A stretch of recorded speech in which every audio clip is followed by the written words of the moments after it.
کہ حکومت کے دوستوں تک پیغام پہنچ بھی جائے اور حکومت کے دوستوں کو پتہ بھی نہ چلے اور سب کو پتہ بھی چل جائے. تو ایک عام آدمی یہ طریقہ یہ سلیقہ سیکھ چکا ہے اور وہ یہ کام کر رہا ہے.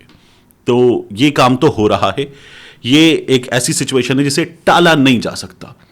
جیسے اسلام آباد میں جو کچھ ہوا G10 میں, وہاں پہلا نتیجہ آ گیا ہے ظلم کا. G10 میں ایک ویڈیو سوشل میڈیا پر گزشتہ روز سرفیس ہوئی اور پھر وائرل ہونا شروع ہوئی. ایک کمپنی نے کیا یہ کہ اپنے ملازمین کی تنخواہیں نہیں دی. بڑی تعداد میں فیکٹریاں بند ہو رہی ہیں, کارخانے بند ہو رہے ہیں, مختلف جو ایجنسیز ہیں وہ بند ہو رہی ہیں, لوگوں کے جو تجارت کے کاروبار ہیں وہ بھی بند ہو رہے ہیں, کیونکہ حکومت کی پالیسیز کے نتیجے میں کاروبار کرنا ممکن نہیں رہا. پیسے والوں کے لیے نیچے والوں کو تنخواہیں دینا ممکن نہیں رہا. اس کمپنی کا بھی یہی حال تھا. یہ تنخواہیں نہیں دے رہے تھے. ملازمین اس مہنگائی میں جب تنخواہ ملنے پر گزارا نہیں ہوتا تو تنخواہ نہ ملنے کی صورت میں کیسے گزارا کرتے. انہوں نے ہلہ بول دیا, دھاوا بول دیا, توڑ پھوڑ کی, ایسی کی تیسی کر کے رکھ دی.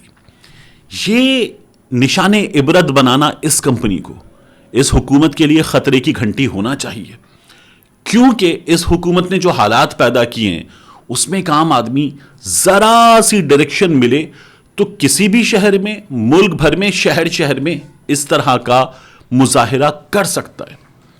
وہ اس وقت جس حال میں جی رہا ہے, وہ اس وقت جس پریشانی میں مبتلا ہے, اس کا حکمرانوں کو اندازہ ہے ہی نہیں.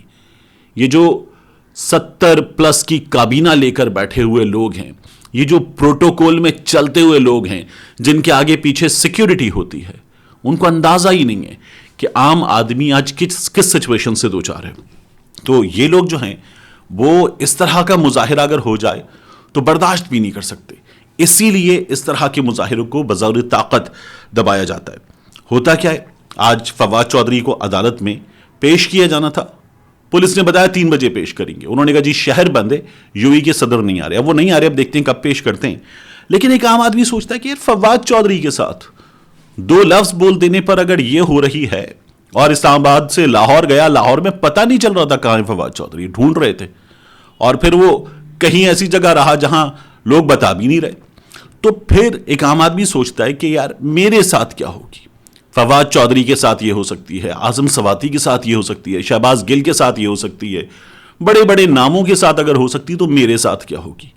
تو اس لیے ایک عام آدمی اب وہ یہ تو نہیں کرے گا کہ وہ بولے گا, لیکن پھر اگر اس کا ہاتھ بولے گا, اس کا مظاہرہ بولے گا, اس کا اکٹھ بولے گا, تو پھر کیا ہوگا. حکومت کو یہ سوچنا چاہیے G10 کمپنی کی اس ویڈیو سے, کیونکہ حکومت بھاگ رہی ہے. حکومت کا یہ خیال ہے کہ انتخابات سے بھاگ کر یہ بچ جائیں گے. اعظم نذیر تارڑ صاحب جو ہیں وہ مختلف مثالیں پیش کر رہے ہیں. جیسے وہ یہ کہہ رہے ہیں کہ جب سیلاب آیا تھا تو الیکشن آگے بڑھ گئے تھے. اعظم نذیر تارڑ ہمیں یہ بھی بتا رہے ہیں کہ جب محترمہ بے نظیر بھٹو کی شہادت ہوئی تھی تو اس کے بعد بھی الیکشن 6-8 ہفتے آگے بڑھ گئے تھے. ان کا یہ کہنا ہے کہ ملک میں اگر ایک آفت کی صورتحال ہو تو الیکشن آگے بڑھائے جا سکتے ہیں, اس کی گنجائش موجود ہے. لیکن جو آج لاہور میں عدالت نے کہا ہے وہ تو اس کی کوئی گنجائش پیدا نہیں کرتا. پاکستان تحریک انصاف عدالت گئی ہے گورنر پنجاب کے خلاف, اور یہ ساتھ ہی کل جا رہے ہیں گورنر خیبر پختونخوا کے خلاف جنہوں نے الیکشن کی تاریخ نہیں دی. بیرسٹر علی ظفر صاحب پاکستان تحریک انصاف کے وکیل, وہ یہ کہتے ہیں کہ الیکشن کمیشن آف پاکستان نے بھی گورنرز کو کہہ دیا کہ اب آپ دے دیجئے تاریخ. گورنر پنجاب کو کہہ دیا کہ آپ 12-13 اپریل کے آس پاس کی کوئی تاریخ دے دیجئے الیکشن کے لیے, لیکن ایسا نہیں ہوا. اسد عمر کہتے ہیں عدالت نے یہ تو کہہ دیا کہ آئین میں واضح ہے کہ 90 دن کے اندر الیکشن کرانے ہیں.